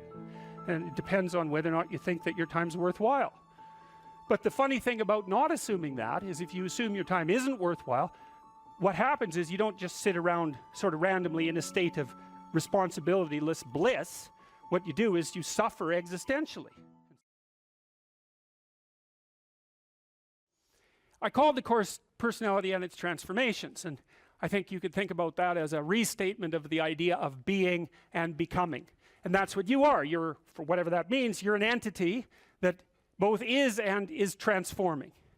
And there's a rule that goes along with that, by the way, which is, don't sacrifice who you could be for who you are. Which means if you have to choose to transform in a positive direction or maintain your current position, then it's better to transform in a positive direction. So you might even think of that as the core of your being. That's a Piagetian idea. It's a Jungian idea as well. Who are you? You're the thing that transforms who you are. Now, you're also who you are, but on top of that, you're the thing that transforms who you are. And I do think that that's not an arbitrary statement. One of the things that modern universities do dreadfully now is convince their students that value structures are relative, and that's a big mistake. There's a lot of things wrong with that idea, and one of the things that's wrong with that idea is that doesn't include what I just mentioned, which is, that's a good moral rule, is you are the thing that is and you're the thing that becomes, and you should put the thing that becomes at a higher place than the thing that is. That means you also have to allow yourself to shake off those things about you that you might be pathologically attached to, habits and people for that matter, ways of thinking, all of those things. You have to allow yourself to shake those off, and that's more like a burning. That's why the phoenix is the symbol that it is, right? It's old and it deteriorates, it bursts into flame, and then it's reborn. It's like, well, do you want to be reborn? It's like, well, that's not the question. The question is, do you want to burst into flame? And the answer to that generally is no, but that's the wrong answer. The right answer is you let all that nonsense burn away. And you know, and you might say, well, I don't know what I should leave behind. And the answer to that is that's a lie. You know some of the things that you should leave behind. All you have to do is ask yourself. You'll come up with a list instantly of 100 stupid things that you're doing that you know you could stop doing. Some of them maybe you don't know you could stop doing. It's like, well, fine, leave those alone for now. But there's a bunch of things you perfectly know well that you could stop doing that would improve your life. And so do that, see what happens. That's a good idea. All right. So it's personality and its transformations, because partly I wanted to talk to you about what you are as a human being and also as an individual, but also what you could become. And that's actually a crucial question in the domains of clinical psychology in particular, because a lot of what you're doing with people as a clinician is trying to figure out who they could become. That's right. You have a problem, your life isn't what it could be. It's like, fine, let's see what it could be like if we changed it. We'll figure out how to change it. That's got to be a negotiated dialogue, right? Because like, I don't know what the hell you should do with your life. I can help you figure it out, maybe we can talk about it, but you are the person who has to decide if the things that you're aiming for, you know, get you out of bed in the morning, because that's really that's at least one of the crucial issues. So you got to specify the goal, and then you got to specify the transformation processes and start practicing them. And you have to understand that you're going to be bad at it, but it doesn't matter, because bad's fine. Persistent is what you need to be. If you persist with tiny improvements, if you persist, you win. So okay, so in a broader context, you can think about this as a more fundamental ontological question. So one question is how you should act in the world. The other question is, well, what is the world? And that's a complicated problem. This is a scientific answer to that question, and that is that the world is a collection of objective phenomena, and that's a very powerful perspective. And we have a good method for determining what the world is like as a collection of objective phenomena. And that's made us very technologically powerful, and so more power to us and all that, but leaves a question unanswered. And the question is, well, the world isn't just a place of objective phenomena, because it's not a panoply of inert matter. It has living conscious creatures in it, and they're a different order of being. And the fundamental issue for conscious active creatures is not what is the world from an objective perspective, but how it is that you should conduct yourself in the world. And there's a kind of unbridgeable gap between those two domains of inquiry. And I think the reason for that is that the scientific method removes value from its descriptions. That's actually what it does. And so once you're left with value-free descriptions, it's very difficult to extract out a value proposition from them, because that's the scientific method removes the value propositions. You're supposed to be left with only that which is objective, right? And value propositions are in the domain of the subjective. So I think the idea that you can derive what you should be or do from a collection of facts is flawed, A, because the collecting the facts themselves gets rid of the value structure, but B, there's an infinite number of facts, and so how are you going to pick which ones should guide you? You can't. You have to do something else. The facts do not tell you what to do with the facts. You need something else to help you figure that out. Well, it's come to me over the years that that's what the narrative cognitive framework does. It's the framework that we use to specify how we should act in the world. And so you could divide the world into the world as it is and the world as perhaps it should be. That gives you some direction, and you need that, and we know this technically, right? You need direction. The reason for that is it's direction that produces primary positive emotion. And so if you need positive emotion to move through life, which you do, because you can't even move without positive emotion, and also positive emotion is a good bulwark against terror and pain.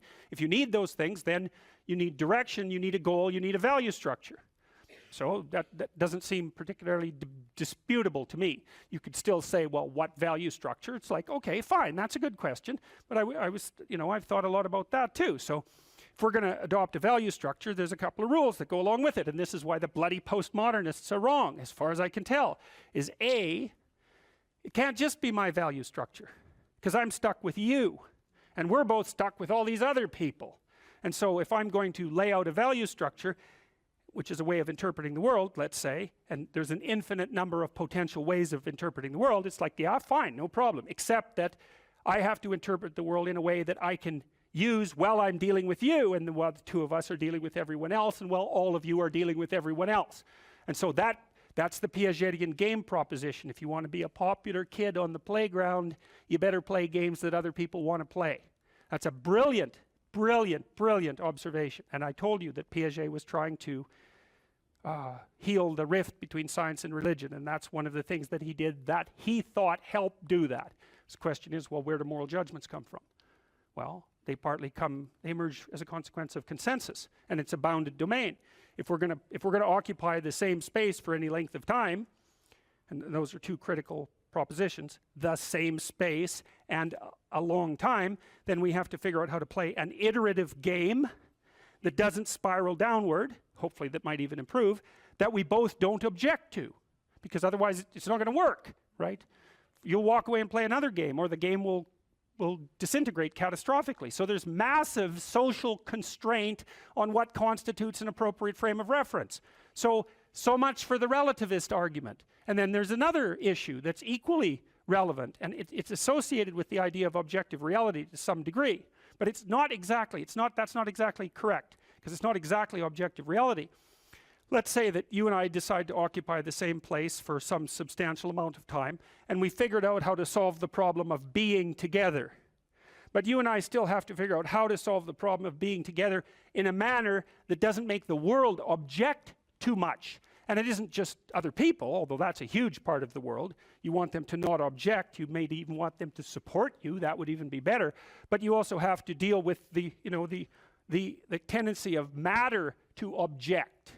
Because so your mode of being in the world, your interpretive framework, as a description of how you should act, is actually the laying out of a strategy that will produce the ends that it predicts, which are the things that you want.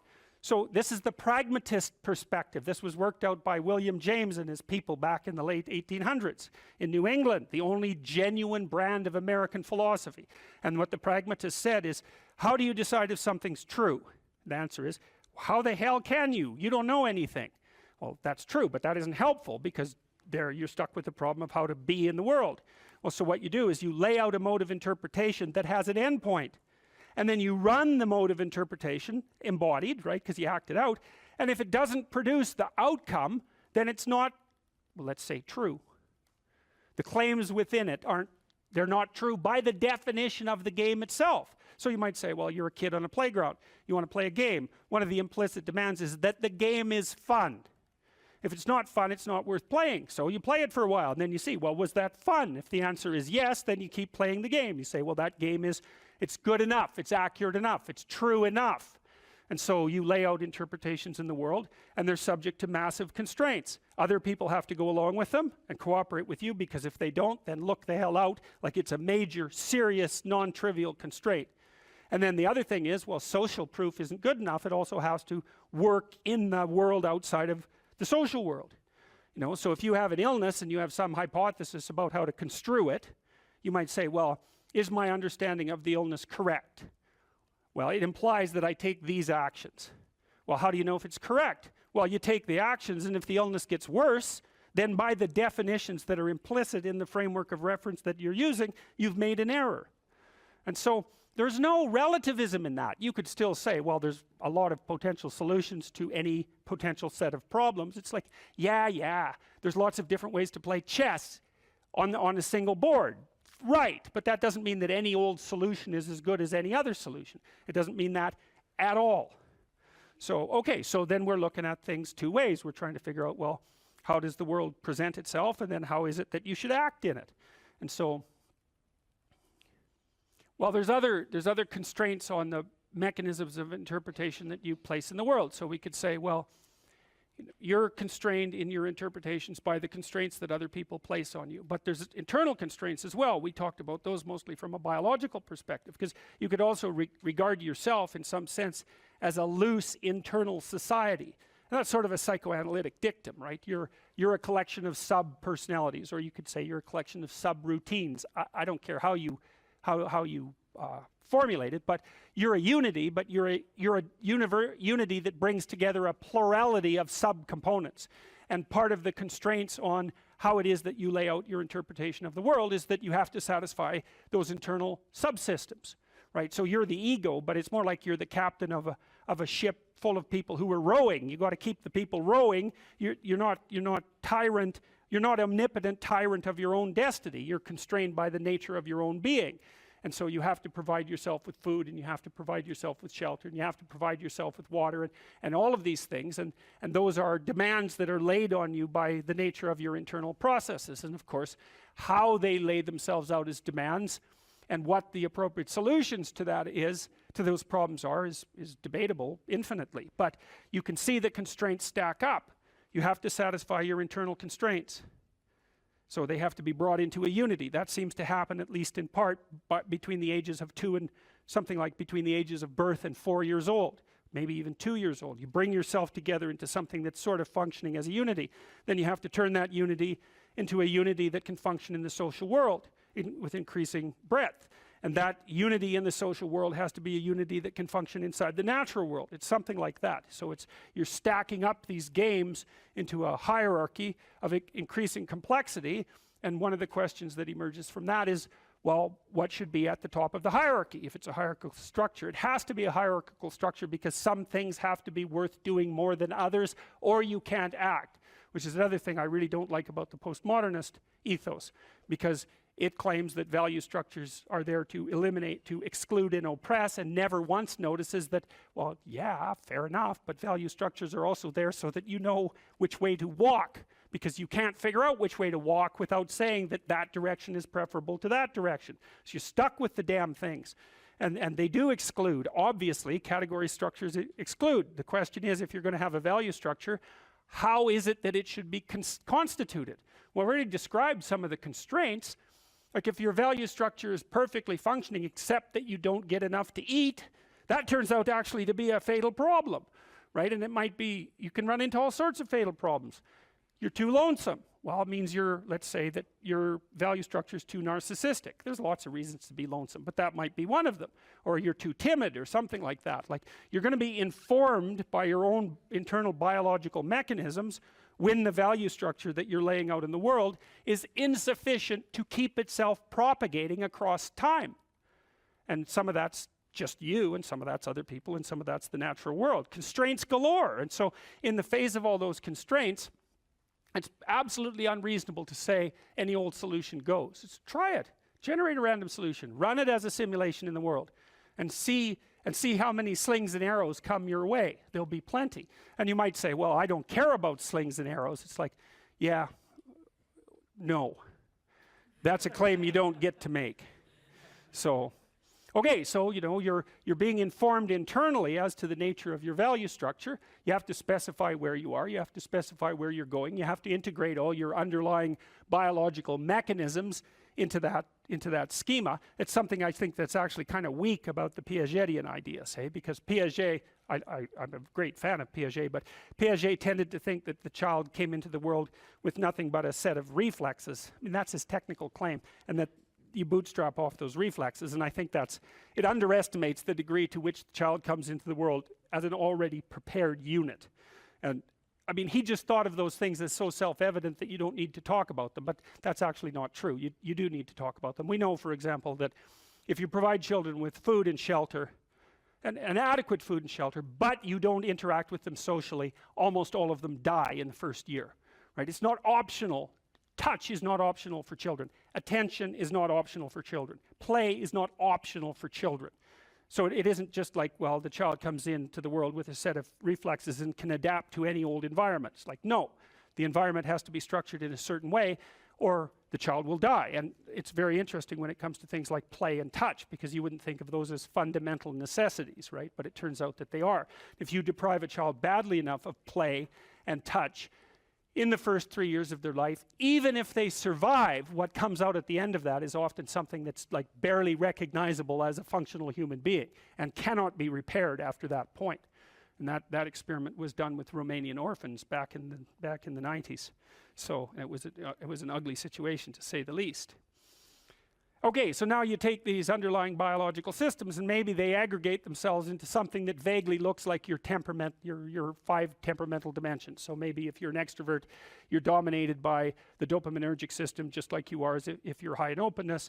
And if you're high in neuroticism, it's mostly that you're dominated by anxiety systems and systems that mediate emotional pain. And if you're agreeable, you're dominated by the function of the underlying maternal/care affiliation systems. But so you could say, well, you've got these loose, you've got a multitude of fundamental biological predispositions that manifest themselves as implicit stories, something like that, and they organize themselves into the primary temperaments, and the primary temperaments are biasing factors that determine in part the nature of the interpretive structure that you're going to lay out in the world.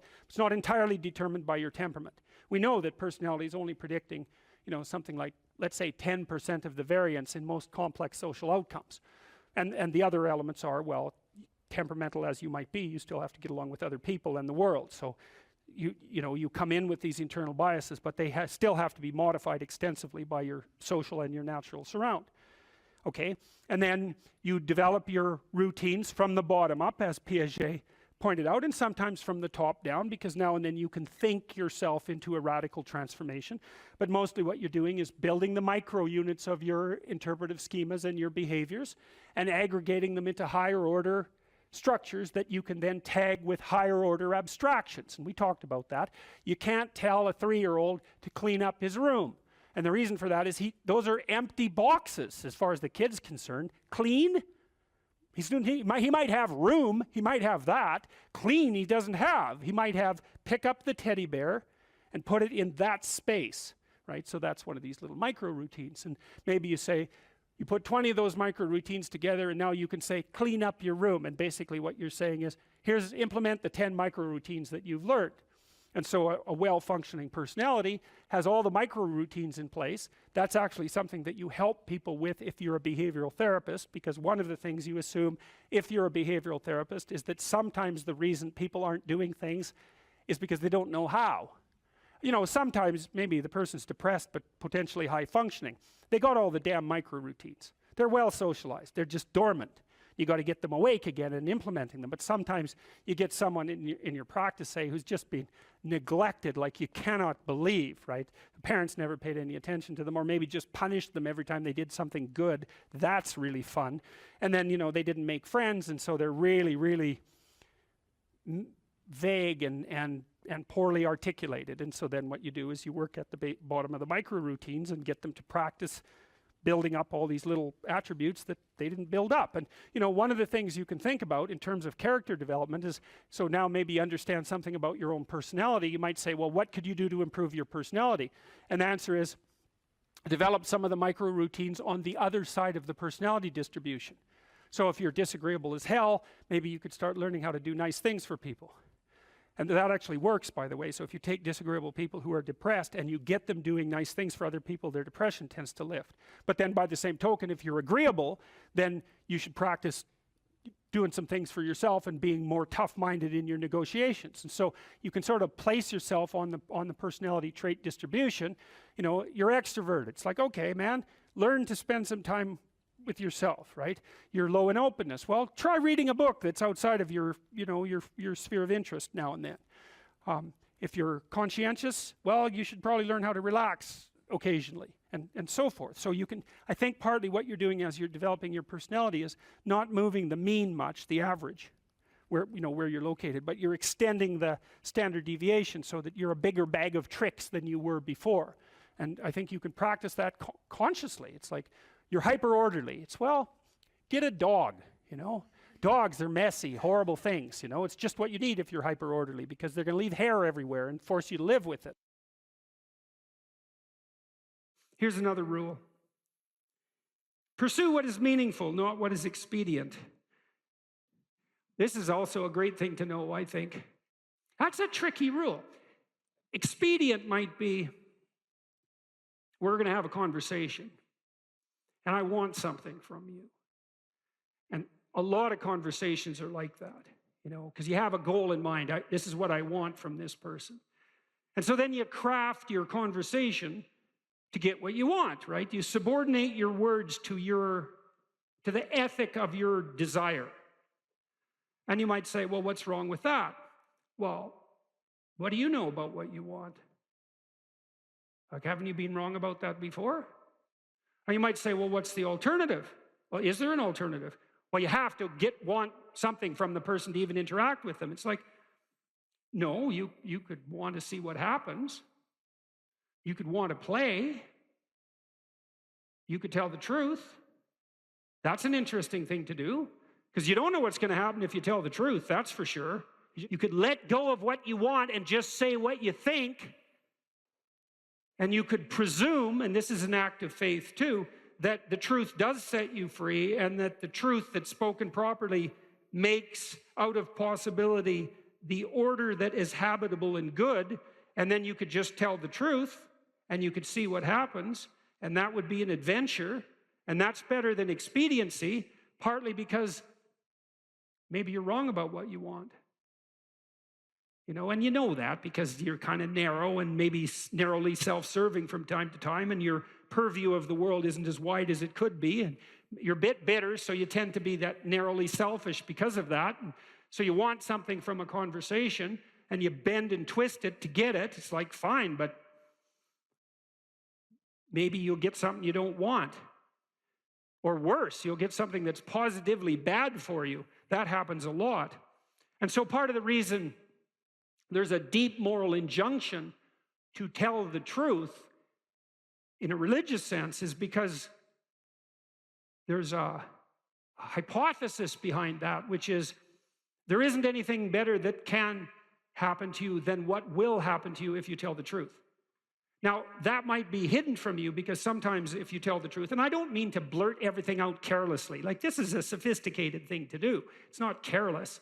It doesn't mean just say any old thing that pops into your head. You have to be judicious with the truth. But the notion would be, if something emerges as a consequence of engaging truthfully, and it doesn't seem to be going your way, wait. There's more to the story to unfold, because like, how do you know if it goes your way or not? Like, over what time span are you calculating this? Because sometimes things can go pretty badly initially and then much better as they progress. And lots of times the truth has that effect, because you know, you reveal something that's maybe disturbing or shocking even to yourself and to others, and it causes waves, especially if it's a deep truth, and that destabilizes everything. It's like, yeah, but maybe that's preferable to a false peace. You can't find out if it's true without doing it. You're not going to gather the evidence beforehand. So that's the true side of it. Meaning, pursue what's meaningful instead of what's expedient. It's another hint, like the spirit of play, about the pathway. The yin and yang symbol, you know, the famous symbol, it's two serpents, one black, one white, head to tail. Inside the black serpent, there's a white dot, and inside the white serpent, there's a black dot. And the representation is something like the world of your experience is made up of chaos and order. And order is where you are when things are going according to what you want. And chaos is everything that can come in and disrupt that. And both of those can be positive and negative. Too much order, tyranny, right? Too much chaos, nihilistic uncertainty. Optimized balance. So let's think about what the optimized balance would mean. You have a structure of perception and conception that you inhabit. It's orderly, reasonably orderly. Orderly enough so that when you inhabit it, most of the time things are going the way you want them to go. But things change and shift, and you don't know everything you should know. So you can't just stay where you are with a good thing. You have to expand. And as you expand, you move out of the domain of order into the domain of chaos, or out of the domain of actuality into the domain of possibility.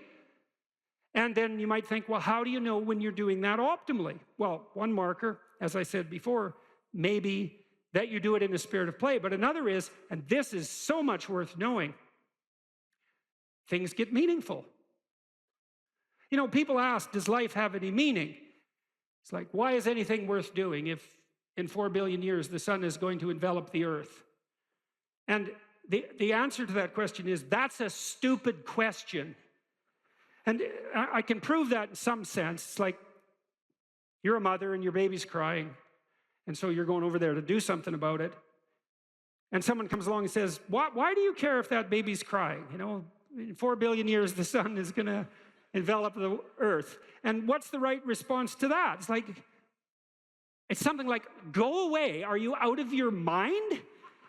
And the answer to that question is yes, you are out of your mind. Of course, you can find a time frame or a spatial frame of reference that makes everything you do pointless. You know, it's like, what is this going to matter in 20 trillion years? Well, it's like, the only proper response to that is that's not a wise time frame. Imagine you're in a concert, you know, listening to some great music, and it's got you, you know, and someone taps you on the shoulder, and you know, this is going to come to an end. And well, what's your response? Like, go away. And that's the right response to that voice in your head that does those things to you, which says, you know, you're engaged in something, and a nihilistic thought comes out. Well, what's the point of this, given, you know, how unbearable the world is in the current political situation, and the fact that we're inhabiting some ball of dust on the edge of some fringe part of the cosmos, and that everything's dead and material. It's like, get thee behind me, Satan, right? Really. It's not a mark of wisdom.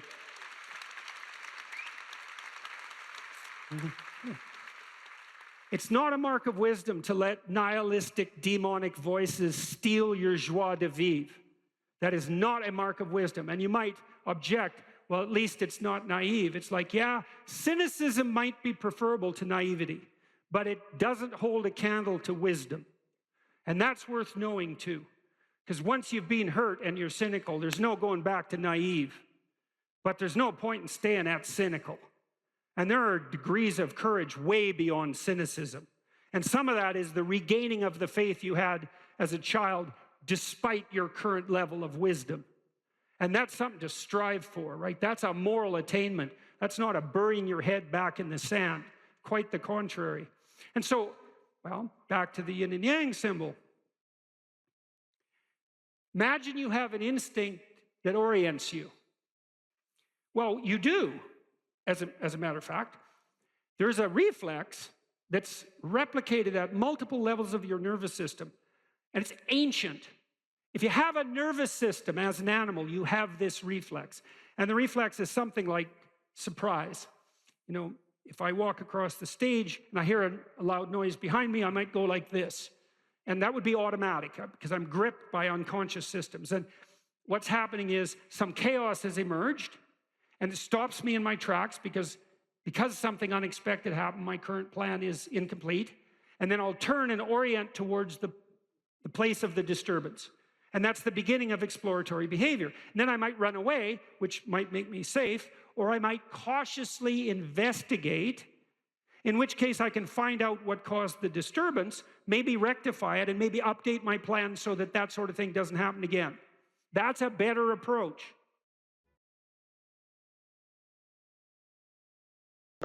So one of the pathways that's on display with regards to the formulation of an identity, let's say, is this injunction, which is really a temptation to love yourself. So we should take that apart. Now, the first question might be, well, what do you mean by yourself? And one answer to that is the person I am now. And you should love and feel good about the person you are now. And that's actually a dubious proposition for a variety of reasons. One is, whatever yourself is not only what you are. Yourself is also what you could become and what you will and could become. And so to love yourself properly is not only to love what you are, who you are, whatever that means, but to love who you could become. Now, one of the things I've observed is that it's very demoralizing, let's say, for the typical young man. It's true for the typical young woman as well. So we'll say the typical young person who's miserable and maladjusted psychologically and socially, if you just go to them and say, well, you should feel good about yourself, because they think you're good just the way you are. You're perfect just the way you are. You should accept yourself just the way you are. It's like, well, okay, so what does that say about who I should become? Is that just now off the table because I'm already good enough in every way? So am I done or something? What about who I should become? And then, well, how should I feel good about myself when I don't? Because I'm not getting along with myself. I'm anxious and hopeless and nihilistic and depressed, and I'm not getting along with other people. So how is it that that's all somehow something I should feel good about without being deluded? And these are complicated questions, because you don't want to beat yourself with a stick, which might be the opposite of that. So I'll feel bad about yourself. It's like, no, be judicious and merciful with yourself and think that you need to accept yourself in some way, the way a mother accepts a child. But the maternal spirit is not the only spirit that governs the love that a child requires properly. You have the paternal spirit of encouragement as well, which is, well, we need to shelter and protect you and to provide for your security the way you are, but you could be a lot better and should be, and I have faith that you could be, which is the love that I'm delivering to what you're becoming rather than what you are. And so love that you direct towards yourself is partly directed towards that maternal care that's sort of the minimum precondition for basic flourishing, combined with an attitude of encouragement towards the possibilities of your being. And so that's a much more sophisticated so-called self-love, partly because it's the kind of love that envisions you as something that unfolds across time. And it's a much richer conception, because it also implies that there's a responsible adventure to your life. Like you're not all you could be, and there's pain in that, and there's the necessity for a certain amount of judgment about that, and even a certain amount of exclusion, because what you are that is insufficient in some sense should not be allowed to propagate further. But if it's conjoined with encouragement, it's like, yeah, you're in a rough situation there, kiddo, but here's some things about you that are virtuous and good, and they're pretty powerful actually, and if you just made those more manifest, you could dispense with a lot of this immaturity and misery, and you could expand yourself out into life physically and psychologically, and you could start walking this pathway that makes things better. And the thing is that as soon as you start walking the pathway that makes things better, then things immediately become better, because your whole orientation changes. And if you're in a bad place but you're escaping, that's pretty positive, even if it's a bad place. And you might think, well, it's still bad, but it's better. It's like, well, that's a lot better than a bad place that's getting worse. That's for sure, because that's hell. Hell is a bad place that's getting worse. That's for sure. And so if you take the bad place and it's getting better, well, it's already not hell. That's a start. And so this notion of love, we've confused this with the maternal instinct for an infant. It's like, because an infant under 6 months is like, well, of course, your attitude towards an infant is you're exactly okay the way you are, in the sense that there's nothing to do with an infant under 6 months in the most fundamental sense, except to provide them with total care. But that's not what you do to any child that's older than 6 months. You start laying down some criteria for becoming, for improvement. And some of that improvement, because we can define it, well, there's nothing more perfect than a child, than a baby. It's like, yeah, but that's not true if the baby's 14 years old, right? It's true if the baby's 6 months old and actually a baby. But by 9 months, well, the child is going to start to interact socially. And now there's some principles that the child has to learn to abide by so that social interaction is optimized. And then you want to replace the infant with the toddler who has a certain domain of autonomy and responsibility and a certain capacity for social interaction, and you want to replace the toddler with the young child, with the preschooler, who now can negotiate a shared social space, and you want to replace the preschooler with the older child who's now capable of taking on as much domestic responsibility as is appropriate for that age. You want to take the infant who's entirely dependent and turn them into something that's autonomous and then socially integrated in a manner that's moving them towards individual responsibility. And the love is not only love that's devoted to what they are at any point, which is that encompassing maternal love, say, but the love that says, yeah, kid, you know, we're pretty happy you're around, but the new you is going to even be better. And that's encouragement, and that's part of love. It's half of love, that's for sure. And you want to direct that to yourself as well. It's like, you don't want to judge who you are so harshly that you just destroy yourself and everything is cast into the pit. You want to take a look at yourself and say, look, you know, you're a person among persons, and you have intrinsic worth, and you have your flaws, your sins, your domain of ignorance and inadequacy, but that doesn't mean that you're entirely worthless because of that. You have a base level value. That's intrinsic worth, let's say, that's reflective of the fact that you're made in the divine image in the most fundamental sense. You have intrinsic worth, and that's due a certain degree of baseline love.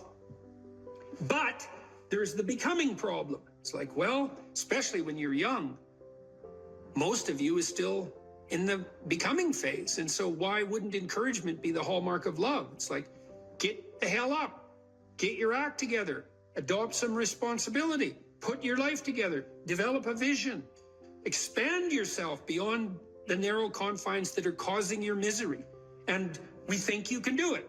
You could do it, you should do it, the world would be better off if you did it, you'd be doing better if you did it, everything would work out better. Why would we not work to make everything work out better? And you're the person who could do it.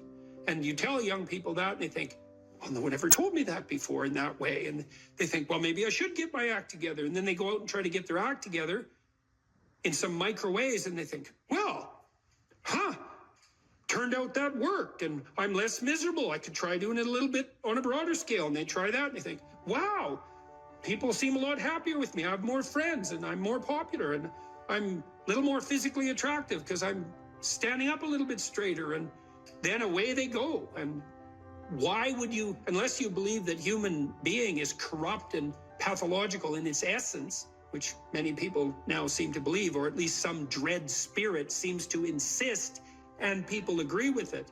If you don't buy that, then you think, well, yeah, you unfold, man. Unfold all those manifold possibilities that lurk within, and be a force for good in the world, and that'll be the adventure of your life. And I guess we could also add to that a bit of a disquisition on truth. So you should be oriented by love, and you could say, well, that's the desire to care for being and becoming, however it's manifest, to want that to turn out in the best possible manner. That could be your goal. I want things to turn out in the best possible manner. And you have to decide if that's true, because people are tempted to create little hells around them all the time. So don't be thinking that necessarily you want that, because it's not that easy to orient yourself so that that's all you want, because you're bitter and resentful and angry. And so all of that's going to interfere with that vision of love. And then you might say, well, now that you have that vision, what do you have as weapons to clear your path, let's say, or to set things in order as you move forward? And one of the answers to that is, we have truth. Well, why? Well, because you want to contend with the world the way it is, obviously. So truth is going to be useful in that endeavor. And then you might say, well, if I could get away with something by not telling the truth, why shouldn't I just lie? If I could get what I wanted, and if I could avoid responsibility, why not lie? And the first answer is, well, what makes you so sure you want to avoid responsibility, except narrowly in this moment, because it's not a good medium to long-term strategy and everyone knows it? And what makes you think that manipulating people in the short term so that you can gratify a whim is going to be a useful iterative strategy? It's like, it's not. So you can dispense with that.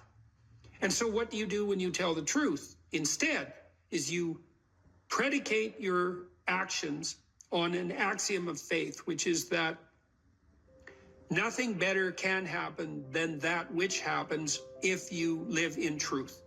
And that's a statement of deep religious faith, because the evidence for that can only be gathered as a consequence of manifesting the actions that are predicated upon that axiom of faith. You don't know till you lay it out. But you can say, well, I believe that the truth will set me free. And then you think, well, the truth will set me free. Who's me? Back to identity. Well, if you're lying, it's not you by definition, because if you're lying, you're attempting to implement a falsehood. You're attempting to falsify the world and yourself. That's what a lie is. And so if something happens that's good because you lied, it's not happening to you. It's a reward for the spirit of deceit that you allowed to inhabit you. And if you reward the spirit of deceit that you allowed to inhabit you, it will grow. And I would not recommend that. That's a very bad idea. In the contrary situation, you live and speak in truth, and then things happen. They're happening to you. That's your life, man. That's your adventure. And one of the things that's very interesting about the truth in that regard is that it provides a certain optimal unpredictability.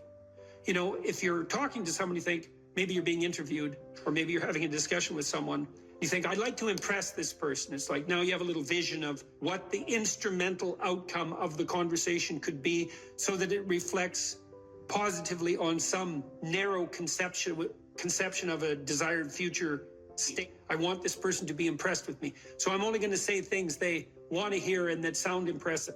That's all lies. It's like, well, maybe you'll get that result, but it won't be what you want because it's predicated on a falsehood. Instead, you could just have a conversation with the person, like a real conversation. It's like, what do you think? Here's what I think. Do you like it or not like it? It's like, well, I don't know if you like it or not like it. It's like, we can talk about that and why, but it's still what I think. And that doesn't mean it's right, but it's what I think. Well, then you lay that out, and then what happens to you is what happens to you. And then it's unpredictable, because imagine you're speaking deceitfully and instrumentally. You want something from someone. Okay, well then you're lying, so the you that receives is not you. It's the spirit of deceit. And it's also, you're instrumental because you think that that narrow vision is optimal, even though it requires deceit. You can just throw that away and you can say, well, I'm going to say what I think, carefully and judiciously, feeling out the words, and then I'm going to accept whatever happens, no matter how unpredictable. And then what you'll find is that's where you have adventure. Because you might ask too, well, what do you have to offset against the catastrophe of life? Responsibility, friendship, place, job, career, education, all of that. Adventure. Adventure. Is the adventure worth it? Well, if you tell the truth, you will have the adventure of your life. That's what will happen.